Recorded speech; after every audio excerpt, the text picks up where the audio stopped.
Have you ever found yourself pouring all your energy into someone who barely notices? Giving, hoping, waiting, for what? For them to finally see your worth. You keep showing up, holding on, convincing yourself that one day they'll wake up and realize what you've been offering all along. But deep down, you know this isn't the life you deserve. You're not here to play a supporting role in someone else's story. Let me ask you, are you tired of feeling invisible, of being taken for granted? Imagine for a moment stepping back, not out of spite, but out of strength. Imagine reclaiming the energy you've been giving so freely. Imagine what it feels like to let silence speak for you, to let your absence reveal your worth in a way words never could. In this video, we'll uncover a path rooted in Stoicism and timeless psychological principles. A path to stepping back, staying silent, and letting them come running. It's not about games or revenge. It's about freedom. It's about finally choosing yourself. Stick with me to the end, because what lies ahead isn't just a lesson in relationships, it's a transformation. By the final step, you'll see how your absence becomes their awakening and how your silence turns into your ultimate power. Ready to dive in? Let's start with the first step. 1. The power of stepping back. Why are you still standing there, waiting for them to notice your worth? Think about it. The longer you wait, the more you teach them that your time and energy come without a cost. When have you ever wondered why they keep taking you for granted? It's simple, because you've made it easy. They know you'll always be there, no matter how they treat you. Now imagine stepping back. Picture the space you create when you stop chasing, stop hoping, and stop pouring yourself out. What happens then? Suddenly, they're forced to face the silence you leave behind. They're confronted with the reality that the presence they dismissed isn't guaranteed. Stepping back isn't about punishing them, it's about liberating yourself. When you step back, you reclaim your energy. You stop allowing someone else to define your worth. As Stoicism teaches us, external approval is fleeting. What matters is the strength and virtue you cultivate within. Marcus Aurelius once said, "You have power over your mind, not outside events." Realize this, and you will find strength. Ask yourself, what does stepping back look like for you? Maybe it means no longer being the first to text, call, or check in. Maybe it's about creating emotional boundaries, choosing not to overextend yourself for someone who hasn't earned it. Stepping back can even mean reevaluating whether this relationship aligns with your values and growth. But stepping back isn't always easy, is it? You'll feel the pull to reach out, to fill the silence, to offer explanations. Resist that urge. Each time you step forward, you hand over the power you're trying to reclaim. Instead, let your actions or lack thereof speak. When you step back, you shift the dynamic. The balance of attention and effort changes. They begin to notice the absence of your care, your warmth, your steady presence. And what if they don't notice right away? That's fine too. Remember, Stoicism teaches us to focus on what we can control. Our actions, our intentions, our peace. Whether or not they react is irrelevant. What matters is that you've made the choice to step into your power. So here's the question. Are you ready to take that step back? Are you ready to trust that your absence will speak louder than your presence ever could? When you stop filling their cup, they're forced to notice the well they've been drawing from. And in that silence, they'll feel the weight of your worth. As you step back, let go of expectations. Release the need for an immediate reaction or apology. Instead, focus inward. Channel that energy into yourself, your growth, your peace. This isn't about them, it's about you. In the next step, we'll explore how silence amplifies this power, how withholding your words and attention becomes a declaration of self-respect that cannot be ignored. Stay with me, because this journey is just beginning. 2. Silence speaks louder than words. Have you ever noticed how silence can be more powerful than words? When someone wrongs you, the instinct is to speak up, to explain, to plead for them to see what they're missing. But what happens when you choose silence instead? What happens when you refuse to engage, to argue, or to justify yourself? Silence, when used with intention, is a force unlike any other. It commands attention, demands respect, and leaves space for reflection. As Lao Tzu said, silence is a source of great strength. When you step back and say nothing, you're no longer participating in the dynamic they've grown comfortable with. Suddenly, they're left alone with their thoughts, and that's where the shift begins. Think about it. When you remove yourself from the equation, they can no longer lean on your responses. Your silence becomes the loudest message of all. It says, I am worth more than explanations. My energy is too precious to waste on convincing you of my value. Have you ever wondered why people notice your worth only after you're gone? It's because silence creates space for them to feel your absence. It forces them to confront the void they never imagined would exist. And in that emptiness, they realize just how much they took for granted. But here's the catch. Staying silent requires self-discipline. It's not easy to resist the urge to respond, to explain, or to defend yourself. When they reach out with questions, what's wrong? Why are you being distant? Your instinct might be to engage. Don't.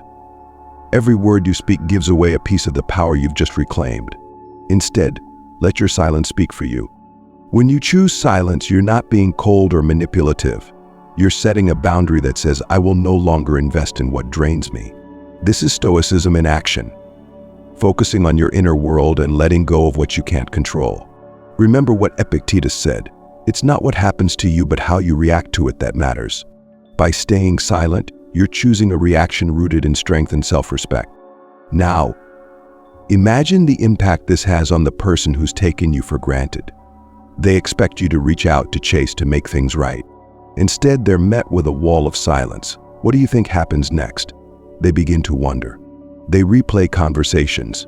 They question their actions. Silence becomes a mirror, reflecting their own behavior back at them. But let me ask you, are you prepared to hold that silence? Can you resist the temptation to break it, even when it feels uncomfortable? Silence is a test of your inner strength, a practice of patience and self-control. And when you master it, you reclaim a power they can't ignore. If you're finding this challenging, remember why you're doing it. This isn't about punishing them, it's about honoring yourself. Every moment of silence is a moment of self-respect. Every time you hold back, you reinforce the message.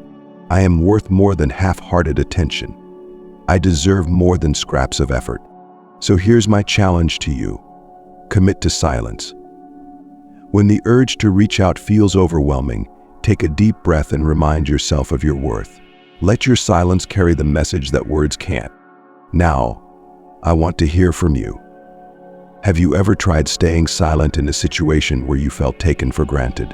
How did it feel? Did they notice your absence? Let's share our experiences in the comments below. Your story might inspire someone else to find their own strength. And if this resonates with you, don't forget to like this video. Your support helps us build a community rooted in Stoicism and self-worth. Together, we're creating a space where silence speaks louder than words, and self-respect becomes our guiding principle. In the next step, we'll explore how to guard your energy and protect your peace by locking the emotional vault. Stay tuned, because the journey to reclaiming your power is far from over. 3. Lock the vault, guarding your energy. Have you ever felt like an open book, with your emotions, thoughts, and energy laid bare for someone who didn't truly appreciate them? You've shared everything, your kindness, your love, your vulnerability, only to watch it be taken for granted. Let me ask you, how much longer will you keep leaving the door to your heart wide open for someone who hasn't earned the privilege of entry? It's time to lock the vault. Picture your mind and heart as a treasure chest, filled with the most valuable parts of you, your peace, your love, your self-respect. Not everyone deserves access to these treasures. Yet when you allow someone to walk in and out without effort, they begin to see your gifts as ordinary. Think of it this way. Would you leave a priceless gem out in the open for anyone to grab? Of course not. You'd protect it, secure it, and only share it with someone who truly understands its value. Your energy and emotions are no different. By locking the vault, you create boundaries. You make it clear that not everyone gets to see the most intimate parts of who you are. This isn't about shutting people out or becoming distant. It's about preserving what matters most, your well-being. As Stoicism teaches us, we must safeguard our inner world, for it is the only thing truly within our control. Marcus Aurelius reminds us you have power over your mind, not outside events. Realize this, and you will find strength. By locking the vault, you're exercising this power. What does this look like in practice? It means no longer over-explaining yourself. It means refusing to share your thoughts and feelings with someone who doesn't reciprocate or respect them. It means being intentional about who you allow into your life. When someone tries to pry open the vault with shallow gestures or empty promises, let them see that the door remains closed. This shift creates a powerful ripple effect. When you stop offering easy access to your emotions, people begin to notice. They sense the barrier, the distance, and they wonder what changed. Suddenly, the predictability they relied on is gone. The open book they skimmed through has become a closed, mysterious novel. But locking the vault isn't just for their benefit, it's for yours. Think about how much energy you've spent trying to be understood, trying to fix things, or trying to keep the peace. Has it left you feeling drained? Exhausted? By guarding your energy, you give yourself the chance to refill your cup. You create space for what truly fulfills you.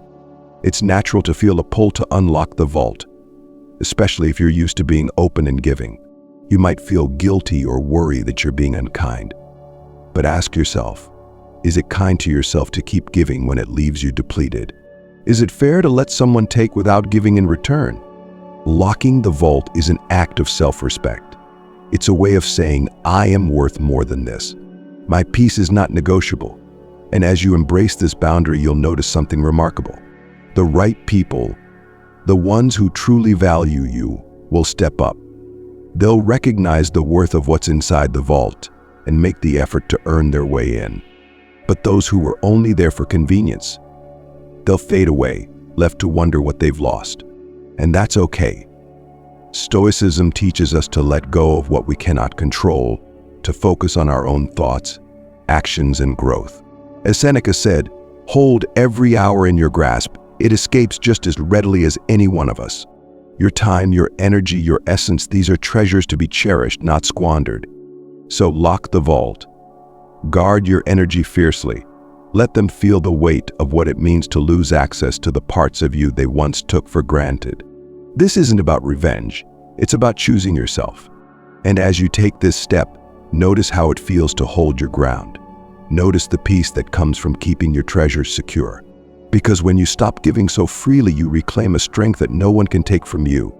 In the next step, we'll explore what it means to burn the safety net, to let go of the role of always being there, and give others the chance to stand on their own.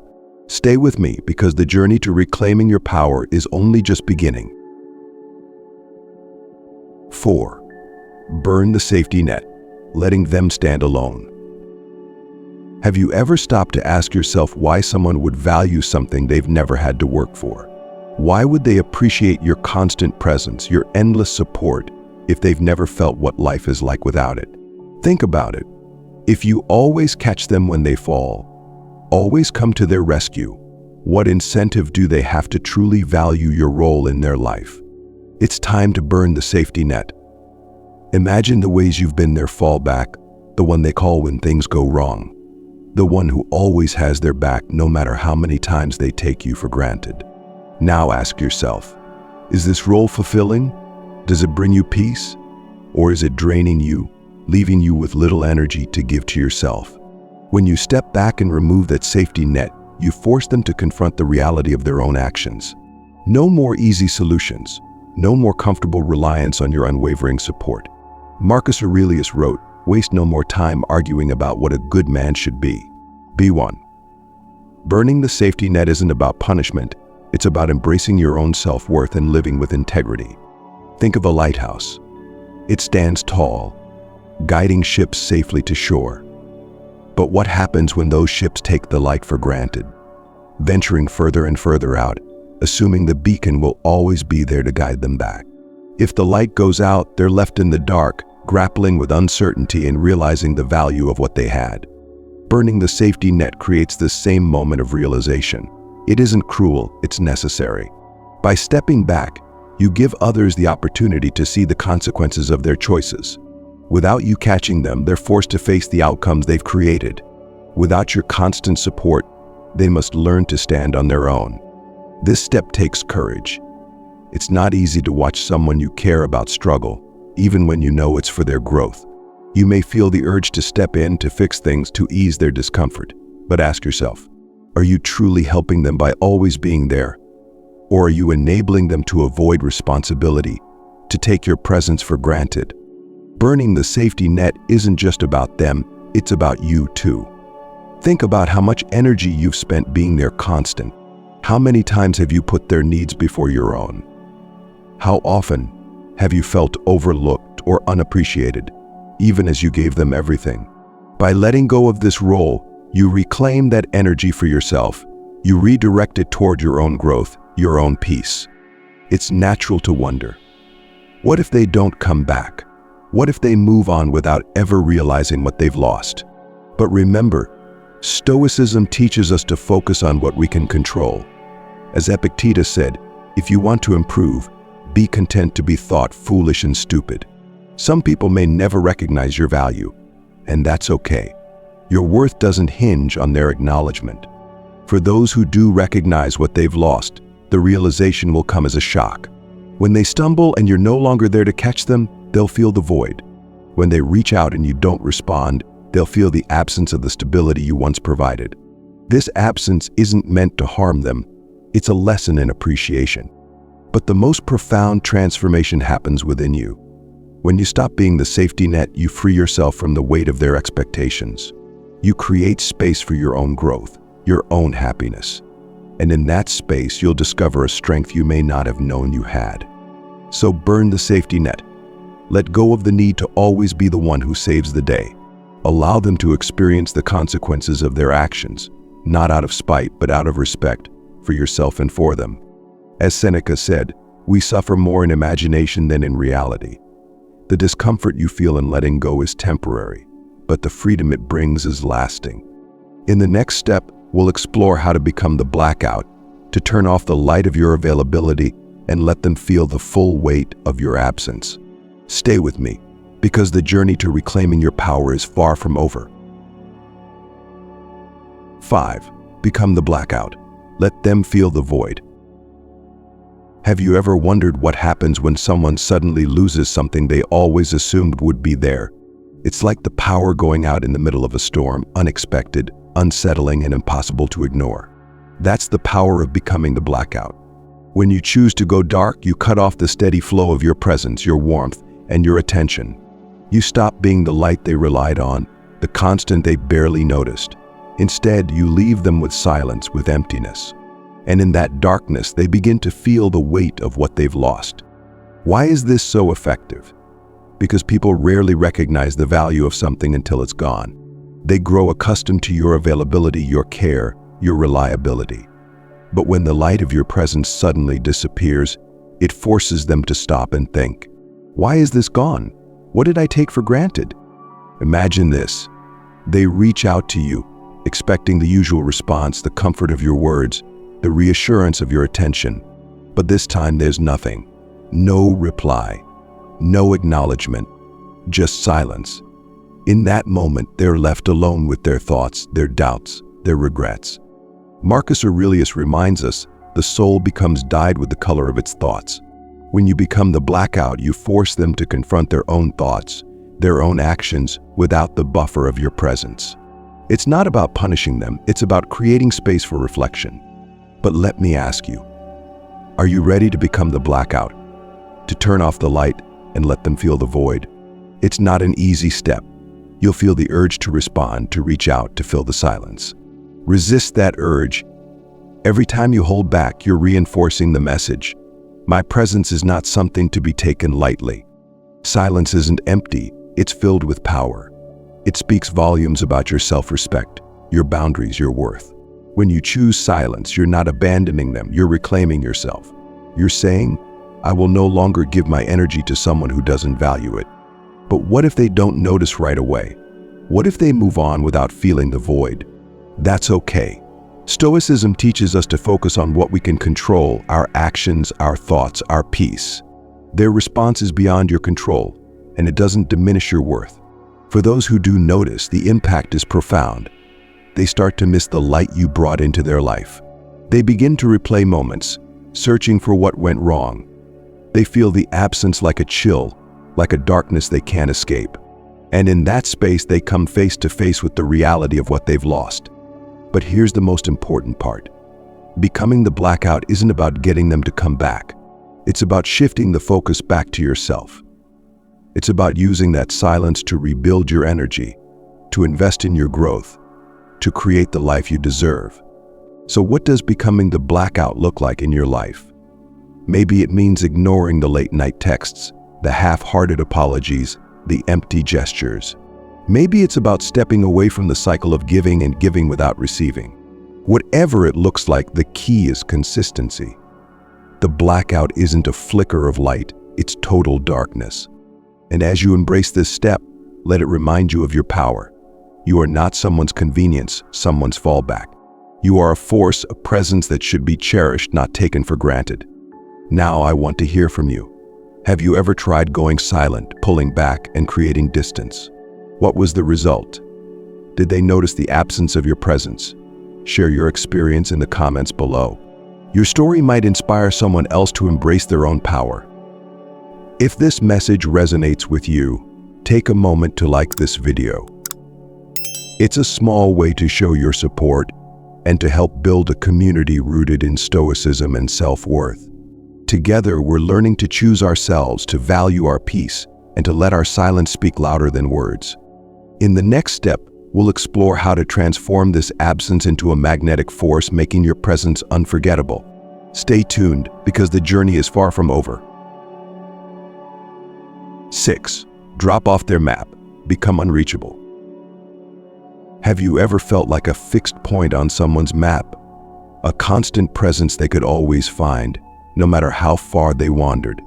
They knew exactly where you stood, how you'd respond, and that you'd always be there, ready and waiting. But what happens when that certainty vanishes? What happens when you remove yourself from the map entirely? Dropping off their map is not about disappearing forever. It's about removing the predictability they've come to rely on. It's about making your presence less accessible, less obvious, and no longer guaranteed. By doing this, you force them to face the uncertainty of your absence, and with it, the realization that they've lost something truly valuable. Marcus Aurelius wrote, "The soul becomes dyed with the color of its thoughts." When you drop off their map, you change the color of their thoughts. You are no longer the constant, unchanging fixture in their life. Instead, you become a mystery, a question mark, a gap they can't fill. Imagine a world where they've always been able to find you emotionally, physically, or mentally. Now picture what happens when that certainty is gone. Suddenly, their sense of direction is disrupted. They start to wonder where you are, what you're doing, and why you've become unreachable. But let me ask you, are you ready to become a question mark? To let them experience what it's like to search for you and come up empty-handed? Dropping off their map requires courage. It means stepping back from the familiar patterns and choosing to let go of the role you've been playing in their life. When you drop off their map, you shift the balance. They no longer have the luxury of knowing your every move, of predicting your reactions. Instead, they're left with uncertainty, and uncertainty creates curiosity. Curiosity turns into longing, and longing forces them to reflect on the choices that led to your absence. But this step isn't about them, it's about you. Dropping off their map gives you the freedom to focus inward, to rebuild your boundaries, and to prioritize your own well-being. It's an act of self-respect, a way of reclaiming the energy you once gave so freely. This isn't easy. You might feel the pull to make your presence known, to check in, to remind them where you are. But remember, predictability breeds complacency. If they always know where to find you, they'll never have to reflect on what it would mean to lose you. Dropping off their map is an exercise in Stoicism. It requires self-control, patience, and a willingness to embrace uncertainty. Epictetus said, "It's not what happens to you, but how you react to it that matters." By choosing to step away, you're reacting with strength and intention. And what if they don't come searching? What if they accept your absence without question? That, too, is an answer. It tells you everything you need to know about their priorities and the value they placed on your presence. But for those who do notice, the impact is profound.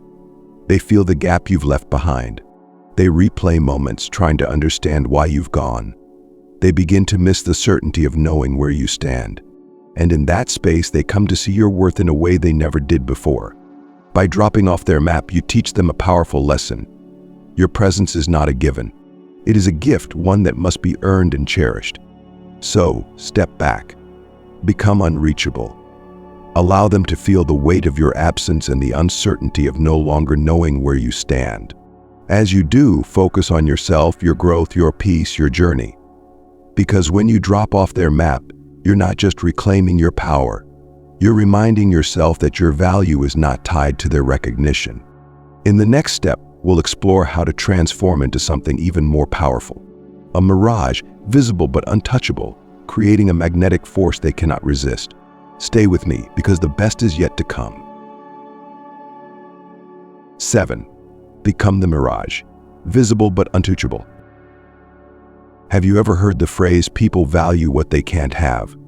It's rooted in a simple truth about human nature. We often take what's readily available for granted, but we yearn for what's just out of reach. When you become a mirage, you embody this principle. You are present but untouchable, visible but always one step beyond their grasp. Becoming a mirage is about creating a magnetic pull. It's not about playing games or seeking revenge. It's about reclaiming your power and positioning yourself as someone whose worth is undeniable. By remaining just beyond reach, you spark curiosity, desire, and reflection.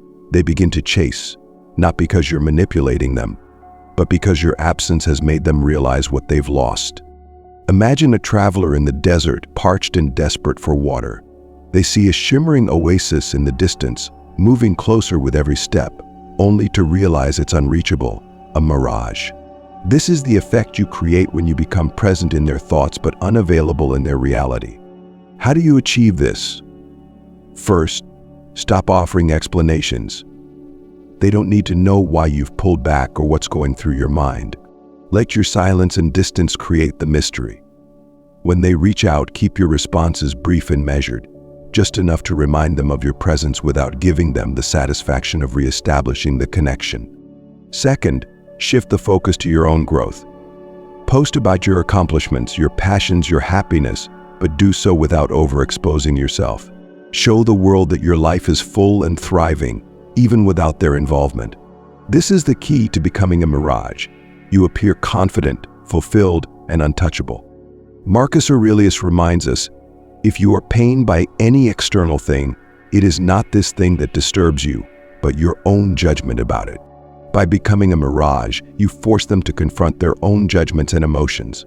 They begin to see you as something rare, something they no longer have easy access to. But let me ask you, can you resist the temptation to let them in when they come knocking? When they reach out trying to close the distance, can you maintain your position as a mirage? This step requires discipline. It's not about being cold or cruel. It's about holding your boundaries and ensuring that any effort to reconnect comes from a place of genuine recognition and respect. Here's the beauty of becoming a mirage. It allows you to regain control of the narrative.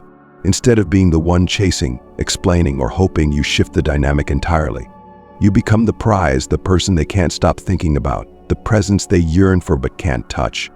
But this isn't just about them. Becoming a mirage is an act of self-respect. It's about showing yourself that you don't need to overexpose or overextend to prove your worth. Your value is intrinsic, and those who truly care will see it without you having to remind them. Epictetus once said, "Wealth consists not in having great possessions, but in having few wants." When you become a mirage, you let go of the need for external validation. You don't chase, you don't plead. Instead, you focus on your inner strength, your goals, and your peace. And what happens when they finally realize what they've lost? When they come running, desperate to reconnect? The choice is yours. You can let them back in, but only if they've proven themselves worthy of the privilege. Or you can continue on your path, knowing that your life is rich and full without them. Becoming a mirage isn't about punishment, it's about perspective. It's about shifting the balance and reminding both yourself and them that your presence is not a given, it's a treasure. So step into this role fully. Allow them to see you thriving, but keep the connection just out of reach. Let them yearn, let them wonder, let them chase. And as they do, remember that you've reclaimed your power and positioned yourself as someone who is both unforgettable and untouchable. You've come a long way. Each step on this journey, stepping back, staying silent, locking the vault, burning the safety net, becoming the Blackout, dropping off their map, and finally transforming into a Mirage, has been about one thing: reclaiming your power. It's been about realizing that your worth does not hinge on their validation, their approval, or their attention. It rests solely in how you value yourself. So now let's reflect. What have you learned about yourself through this process? Have you found strength in your silence? Have you noticed how stepping back has created space for clarity and growth? Most importantly, have you felt the shift the moment you stopped chasing and started choosing yourself? This isn't just about relationships with others, it's about the relationship you have with yourself. Marcus Aurelius wrote, "Dwell on the beauty of life. Watch the stars and see yourself running with them." In choosing to step back and focus inward, you've aligned yourself with something greater: your peace, your purpose, your own brilliance. And let's be honest, this journey hasn't been easy. It's uncomfortable to change long-standing habits, to resist the urge to explain yourself, to stop filling in the gaps for someone who's taken you for granted. But every moment of discomfort has been worth it because it has brought you closer to a life rooted in self-respect. Now consider this. When they come running, and they will, it's up to you to decide what happens next. Will you let them back in? Will you evaluate their actions and intentions to see if they're worthy of your energy? Or will you continue forward, knowing that your life is already rich and fulfilling without their presence? Whatever you choose, let it come from a place of strength, not need. As Stoicism teaches us, external events are beyond our control, but our responses define us. Epictetus reminds us, "You are a little soul carrying about a corpse," as Epictetus used to say. In other words, you are not tied to fleeting emotions or external circumstances. Your power lies in your ability to respond with wisdom and restraint. Let this be your affirmation. I choose myself. My worth is non-negotiable. I am at peace with what I let go, and I welcome only what aligns with my growth. As we close this journey together, I want to invite you to reflect on your own experiences. What step resonated most with you? Which part of this journey felt the hardest? And what did you discover about yourself along the way? If this message has sparked something within you, share your thoughts in the comments. Let this be a space where we lift each other up, where we share stories of growth, and where we continue to build a community rooted in Stoicism and self-worth. Don't forget to like this video if it has helped you see things differently. Subscribe to this channel so we can keep walking this path together, uncovering new ways to reclaim our power and live with intention. Thank you for being here, for investing in yourself, and for taking these steps with me. Remember, your presence is a gift, and your worth is beyond measure. As you move forward, may you find peace, strength, and clarity in all that you do. Stay strong, and I'll see you in the next video. Until then, choose yourself, you're worth it.